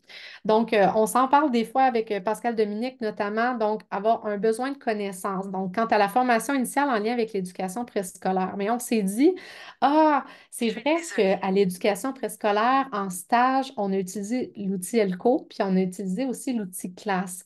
Mais ça serait tellement intéressant de partir en stage et d'utiliser, par exemple, l'outil classe et observer nos étudiants stagiaires en première année, en deuxième année, en troisième année, en quatrième année, pour pouvoir dresser justement une évolution de leur pratique. Donc ça pourrait être intéressant. Même chose pour la qualité, le ELCO. Si un étudiant fait 2 stages à l'éducation préscolaire, on pourrait l'utiliser à 2 reprises. Ensuite, bien, côté pratique, on souhaite améliorer les cours à l'éducation préscolaire. Pascal Dominique vous en a fait une mention à quel point elle avait le souci avec son équipe de superviseurs d'améliorer les documents, de les former. Elle-même a été formée aux classes, donc quand elle va faire elle-même des observations, elle a cette lunette-là quand elle donne la rétroaction aux étudiants. Et ce qu'on peut vous dire, c'est qu'avec ce projet-là et la demande qu'on avait eue que les étudiants qui ont participé au projet puissent faire leur stage à l'éducation préscolaire, ça a amené aussi le programme à vouloir modifier, ben, pas juste nous, là, mais ils vont faire une modification de programme. Et là, il va y avoir une plus grande place à l'éducation préscolaire, tant dans les cours que dans les stages. Donc, ce projet-là, en fait, ça nous a amené à améliorer nos cours en formation initiale et tous les contenus qu'on a mis en place, bien, de mon côté, j'essaie aussi de les réinvestir dans la formation initiale, mais même la formation continue que j'offre à des centres de services scolaires par rapport notamment soit au ELCO ou aux classes. Et bien entendu, ce projet-là, pendant que j'étais en train de le vivre, je me suis dit que ça serait tellement intéressant de faire ce même type de projet-là, mais avec des enseignants en exercice. Donc, j'avais fait une nouvelle demande de subvention, donc j'ai eu aussi un financement FRQSC pour travailler avec 14 enseignantes en maternelle 4 ans et 5 ans sur 2 ans pour le soutien, pour la qualité des interactions notamment. Et on a vraiment vu une belle évolution sur un projet de 2 ans. Et puis, ça a inspiré aussi une de mes étudiantes qui faisait sa maîtrise à l'époque. Donc, elle réalise maintenant son doctorat en recherche-action, plus précisément sur la qualité des interactions en formation initiale. Donc, de cette idée-là en découle une nouvelle. Alors, voilà, je pense que j'ai bientôt dépensé tout mon temps, je crois. Donc, un beau merci aux étudiants qui ont participé au projet. Je les remercie parce que c'est déjà une grosse année à l'éducation préscolaire avec même une session intensive avant de partir en stage. Donc, tous ceux qui ont accepté de participer au projet acceptaient de rester plus longtemps à l'université, de s'investir, d'accepter de ne pas avoir juste un superviseur de stage, mais aussi 2 co-chercheurs qui aillent en classe.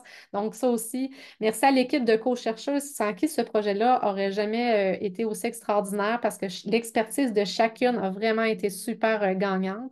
Aux assistantes de recherche aussi qui nous ont beaucoup aidés, que ce soit dans les observations, l'analyse des données, la rédaction du rapport. Donc, un beau merci. Aux enseignants associés qui ont accepté qu'on ait observé une fois de plus. Donc, ça ajoutait à tout ça. À l'UQAM d'avoir accepté le projet, puis bien sûr à l'organisme subventionnaire qui accorde beaucoup d'importance au projet avec le terrain. Donc, un beau merci pour tout ça.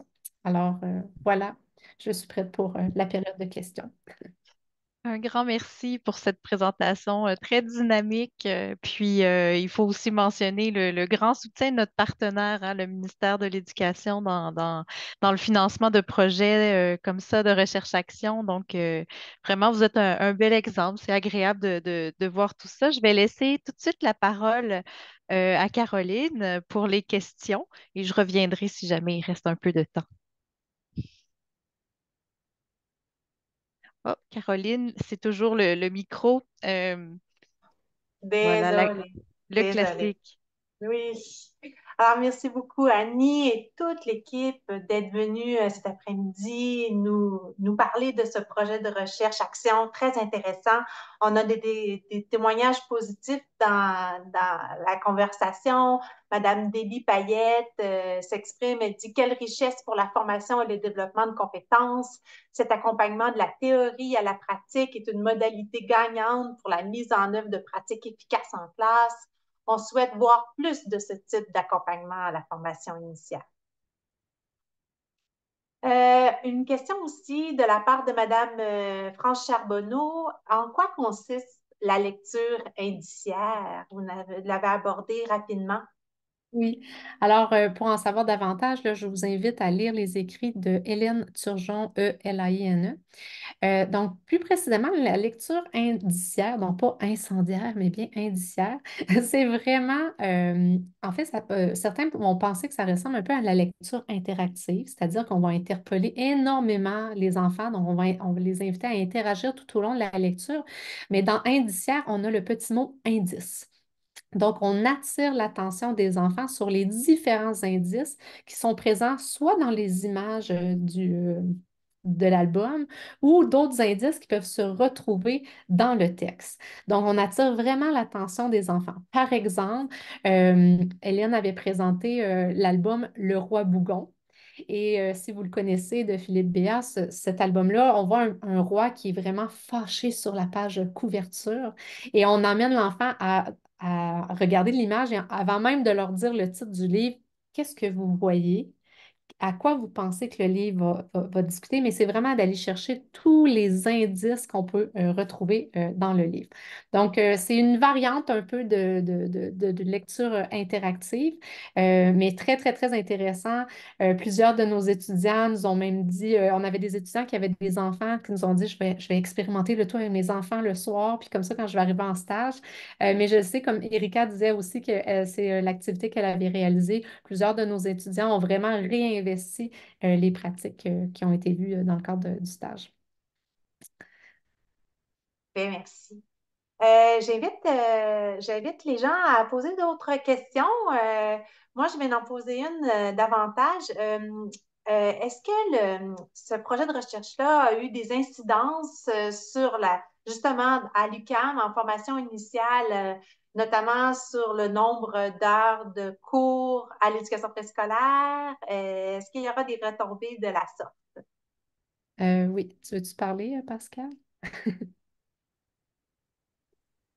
Mais le programme présentement est en refonte et ils ont l'impact aussi avec la recherche d'Annie a eu un impact. Donc, il y aura quand même des décisions qui vont être prises en fonction des parcours peut-être différenciés entre les personnes qui veulent faire un parcours qui est plus au niveau primaire et un parcours plus au niveau éducation préscolaire. Grâce à la recherche, on a permis aux étudiantes comme Erika de pouvoir faire leur stage 4 à l'éducation préscolaire parce que nous, habituellement, c'est toujours les 4 cycles. Il faut qu'ils soient vus pour les 4 stages. Alors, il y a eu quand même cette retombée-là et cette ouverture par rapport aux étudiants qui avaient le goût de se spécialiser un peu plus à l'éducation préscolaire. Donc là, nos étudiants en 4e année qui sont soit en stage à l'emploi ou en stage régulier, mais ils peuvent faire un deuxième stage à l'éducation préscolaire. On est aussi en train de réviser aussi les règles pour les pratiques supervisées pour permettre plus d'ouverture. Donc, tranquillement, là, grâce à cette recherche, il y a des retombées des petites semences qui ont été éparpillées un petit peu partout par cette recherche-là. Puis là, les fleurs commencent à sortir du sol. Donc, c'est intéressant. Puis il y a d'autres choses aussi qui vont s'en venir, là, mais surtout avec la refonte, il va y avoir quand même de beaux changements, là. Et il faut Ah, dire aussi qu'on a développé un programme court à l'éducation préscolaire qui s'adresse en fait à tout enseignant à l'éducation préscolaire qui a déjà un baccalauréat en poche. Un de nos cours est précisément sur la qualité des interactions notamment, donc quelque chose qu'on avait peu vu avant. Et puis aussi, on démarre sous peu, là, en septembre, un DESS à l'éducation préscolaire pour former plus rapidement les enseignants non légalement qualifiés. Alors ça aussi, on va prendre tout ça on va prendre ça en ligne de compte dans le cadre des contenus qu'on souhaite offrir. Mm. Il y a aussi, juste si vous me permettez, Annie a été très généreuse aussi de son temps. On a formé toute l'équipe de superviseurs également pour s'assurer que toute l'équipe avait vraiment une belle compréhension de l'éducation préscolaire, qu'elle avait une belle compréhension du programme cycle à l'éducation préscolaire pour quand ils vont superviser les, euh, la relève qu'on a tant besoin dans les classes, puissent avoir vraiment un regard qui était propice au respect du programme et propice aussi à toute l'émergence de l'écrit. Wow! Vraiment des belles retombées à partir de besoins de recherche énoncés par le ministère en 2019 à peu près sur le rôle des interactions sociales.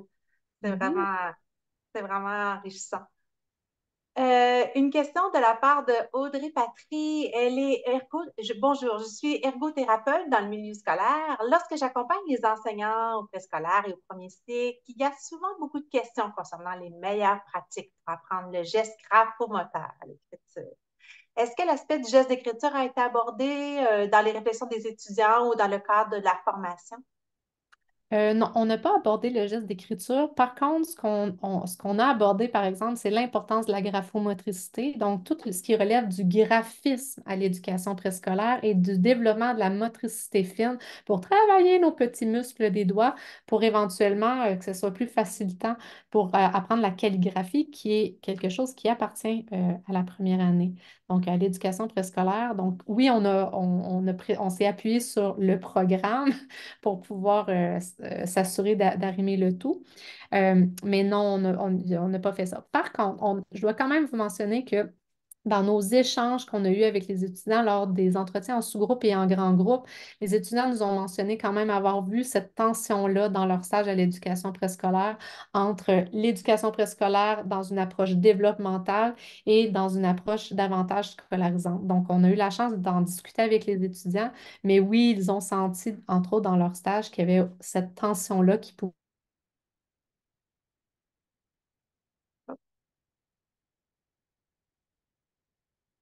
Est-ce que, tout comme moi, est-ce que... Là, je pense qu'on Ah, entend à nouveau Annie. je pense que ça a coupé, j'ai manqué un petit Oui. bout des... Donc, ce que tu as abordé, c'est, bon, il y avait les étudiants ont senti une tension entre l'approche développementale puis plus et l'approche scolarisante. Ouais, oui, oui, oui, il y a eu, ils nous ont relevé l'information, mais je vois aussi une autre question, entre autres, mais ce qui était très intéressant, c'est que je pense que nos étudiants étaient peut-être plus solides pour proposer des choses à leur enseignante associée en leur présentant des idées qu'ils avaient eues dans le cadre de ce projet de recherche-là. Entre autres, je pense à une étudiante qui m'avait beaucoup écrit sur euh, je suis en train de mettre en place différents coins dans ma classe et je veux tout identifier pour avoir de l'écrit dans l'environnement. Est-ce que je devrais écrire en lettres majuscules? Est-ce que je devrais écrire en lettres minuscules? Est-ce que la première lettre devrait être en majuscule? Et quand je suis arrivée dans cette classe-là, je voyais que l'enseignante avait laissé assez carte blanche à l'étudiante parce qu'elle avait mis en place un coin de jeu symbolique épicerie et il y avait de l'écrit partout. Les enfants, le coin devait prendre l'espace de deux coins très, très, très populaire, beaucoup d'enfants en même temps dans le coin. Puis l'enseignante me disait, tu sais, moi, j'avais pas ça avant, là. C'est elle qui est arrivée avec ses idées, puis elle m'a proposé plein de choses, puis elle dit, là, il y a de l'écrit partout. Je me rappelle qu'on avait été l'observer, elle avait fait des ateliers, je pense qu'elle savait qu'on allait la voir, mais elle avait fait plein d'ateliers en lien avec l'émergence de l'écrit, en reprenant des idées qu'on s'était partagées entre nous.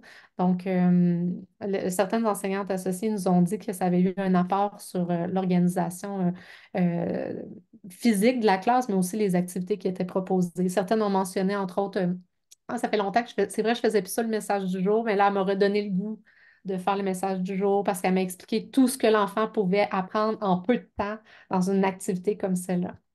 Alors, c'est ce genre de témoignage-là qu'on a eu. Ah, génial. Et justement, Madame Nadia Larrivée se pose la question, est-ce que cette formule-là pourrait être offerte aux enseignantes associées afin qu'elles puissent bien accompagner les futurs stagiaires? Ah ben oui, ça serait une bonne idée, c'est vrai ça, je n'ai pas pensé à ça. Effectivement, oui, ça serait une très bonne idée. Puis finalement aussi, est-ce que les enseignantes étaient ouvertes à de nouvelles approches amenées par les stagiaires? J'ai pas entendu de commentaires négatifs. Je suis même allée dans une classe, entre autres, que c'était une de mes anciennes étudiantes. Elle était comme, oh, tu m'as déjà enseigné. Puis là, j'étais comme, ah, OK, super. Fait qu'elle était super contente que son étudiante participe au projet. J'ai pas eu de commentaires négatifs de la part des enseignants. Je pense qu'en fait, je pense que les étudiants stagiaires en général savent qu'ils arrivent dans une classe qui n'est pas la leur, donc ils sont invités. Je pense qu'ils ont parfois des attentes de vouloir modifier des choses, mais c'est toujours dans un commun accord avec l'enseignant associé. Donc, j'ai pas eu.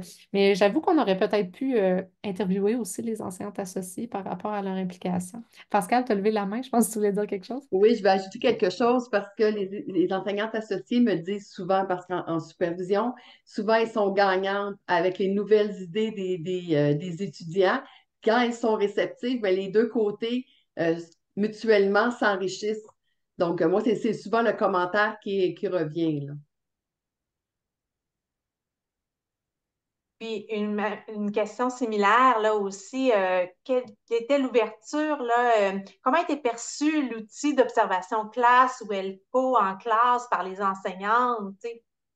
Ça peut être intimidant là peut-être d'être observé dans le milieu naturel.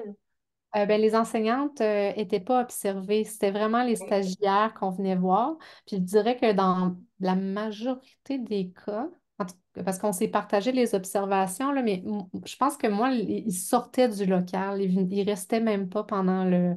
Il y en a certaines qui étaient plus insécures, qui voulaient rester dans le local. Mais en général, les enseignantes associées quittaient. Donc, on les voyait très, très peu, là. On les remerciait au départ de leur accueil, mais on les revoyait juste à la fin en leur disant un beau merci. Aussi, une nouvelle question. Madame de Marie-Claude Latourelle, elle retient l'importance de l'accompagnement des futures enseignantes, éventuellement des enseignantes en formation continue, dans le développement de l'habileté à avoir des interactions de qualité avec les enfants. C'est ça l'exemple, votre recherche action, c'est ça qui a démontré l'importance, toute l'importance de l'accompagnement des étudiants en formation initiale et même on pourrait extrapoler jusqu'au aux, aux enseignants là, en formation continue. En fait, comment ça fonctionnait? Par exemple, si Erika le matin, on l'observait et tout, puis ensuite, on quittait avec elle et on avait un entretien qui était un peu semi-dirigé où on lui posait des questions, mais c'est toujours à elle, c'est toujours elle qui avait la parole en premier. Tu sais, admettons, on allait lui dire comment tu penses que tu as mis un climat positif dans ta classe? Puis là, elle nous disait, ben moi, dans ma classe, voici ce que je fais pour développer. Fait que c'était intéressant parce qu'elle reprenait des termes du Teaching Through Interaction, puis elle disait concrètement qu'est-ce qu'elle avait fait dans sa classe. Puis là, nous, ben, on acquiesçait, on était comme, c'est vrai, tu as raison, on a remarqué ça, on a remarqué ça, on a remarqué ça. Donc, des fois, c'était extraordinaire. Des fois, on leur disait, mettons, je ne sais pas, moi, pour le soutien à l'apprentissage, ça demeure vraiment difficile pour plusieurs, même les enseignantes en exercice. Puis des fois, ils disaient, oh, je sais qu'il faudrait que je pose plus de questions ouvertes, mais à un moment donné, tu sais, il faut que je gère mon groupe, il faut que je gère ci. Puis là, et j'ai hâte de voir la vidéo parce que je pense que j'ai posé juste des questions fermées. Mais tu sais, d'être conscient qu'ils ont telle ou telle chose à améliorer, moi, je trouvais ça extraordinaire. Après ça, on leur posait des questions sur le plurilinguisme. Comment tu penses, tu sais, je vois que tu es dans un milieu allophone, comment tu as pris en considération le plurilinguisme? Ah, puis là, ils nous sortaient plein d'informations. Par exemple, j'ai réutilisé le site Elodil avec le livre que j'avais reçu en cadeau parce que tous les livres qu'on présentait à nos étudiants, on leur achetait pour qu'ils puissent avoir une petite bibliothèque dans le cadre de leur stage. Puis je me rappelle que Élodie a été présentée par nos étudiants à leur enseignant associé. C'est pas tout le monde qui connaissait cette super riche plateforme-là. Alors, ouais, Absolument. Puis Élodie, ça a été un projet avec Françoise Armand, là, qui avait notamment été financé dans le cadre du PREL. Peut-être que ça serait le cas qu'on ajoute le lien à nouveau, là, mais je pense qu'il est dans la présentation qu'on va recevoir aussi, hein. Tu l'avais oui, oui, oui, mis le je lien. l'avais mis. Oui, oui, oui, je Donc, l'avais mis. les participants vont pouvoir aller cliquer dessus là, pour avoir accès à cette bibliothèque là, incroyable là, dont les livres sont traduits dans plusieurs langues. Ouais. Je pense que sur les 11 albums, il y en avait 7 qui sont traduits, Catherine. Ou les En fait, 11. les 11 albums sont traduits dans 22 langues. Puis là, il y a un nouveau financement qui a fait en sorte qu'on est en train de faire les traductions dans les langues autochtones aussi, toujours avec Françoise. Puis ils sont enregistrés à l'audio sept des albums sont enregistrés à l'audio dans une dizaine de langues. Puis on va rajouter aussi 10 langues autochtones, là. Puis juste pour mentionner, les albums plurilingues et le sont accessibles via Biblius. Donc toutes les enseignantes du Québec y ont accès en passant par Mosaïque Portail. C'est vrai, très Merci, important. merci pour la précision, Catherine. Plaisir. Puis je vois qu'il y a une autre question de Josiane Veilleux, mais pour les messages du jour, nous, on s'était beaucoup inspiré du portage voyons, je l'ai sur le bout de la langue, mais Marie-Hélène Leblond, conseillère pédagogique à l'éducation préscolaire, puis Marc-Claude Marchand, je pense que je l'ai même vu tantôt, je pense qu'elle est en ligne. Donc, à leur centre de services scolaires, il y a vraiment plusieurs exemples de messages du jour qui sont en accès libre là, sur Internet. Donc, on s'était beaucoup inspiré de leur message du jour pour donner des exemples concrets à nos étudiants. Je vous remercie énormément, même pour cette période de questions, aux personnes aussi qui sont présentes à la maison. C'est très intéressant. Vos questions amènent des belles discussions par la suite. Je rappelle que le projet le rapport de recherche est consultable en ligne et je dois vous dire qu'il y a énormément d'annexes. Donc, on demandait si le matériel, des activités, des ateliers étaient disponibles. Je vous dirais que il y a plus de pages d'annexes que de pages de rapport. Donc, ça vous donne une idée. Vous pouvez vraiment voir des verbatims, justement, des entretiens, tout ça. Donc, ça peut être intéressant. Je vous invite vraiment à aller au moins le feuilleter, voir si vous trouvez quelque chose qui pourrait vous intéresser, sans doute. Donc, merci énormément. On va aussi mettre l'enregistrement sur notre chaîne YouTube et vous allez recevoir, toutes les personnes inscrites au webinaire recevront le lien dès que ce sera en ligne. Puis, je laisse le mot de la fin à Caroline Bégin. Ben, à moi aussi de réitérer mes remerciements au fond, Karine et Audrey, et à Annie Charon et à Angélique Laurent et leur équipe de recherche pour avoir participé à cette activité de transfert. Mille merci aussi aux participants. On était plus que 360 à cette inscrite. Ce qui témoigne un réel intérêt pour la recherche en éducation préscolaire qui est vraiment en émergence au Québec. Je voulais aussi vous faire part que, en plus de l'activité de transfert d'aujourd'hui, des outils vulgarisant les résultats de recherche menés dans le cadre du PREL sont produits et vulgarisés en collaboration avec le CETREC et offerts gratuitement. Je pense notamment à une infographie portant sur le jeu symbolique qui a été récemment produite. Donc, si vous êtes intéressé à être informé de l'apparition des outils ou des prochaines activités de transfert, je vous invite à écrire au lien, à l'adresse de courriel que Audrey a mis dans le clavardage, qui est infotransfert@education.gouv.qc.ca. Donc, je vous remercie encore pour votre participation et je vous souhaite une belle fin de journée. À bientôt. Merci.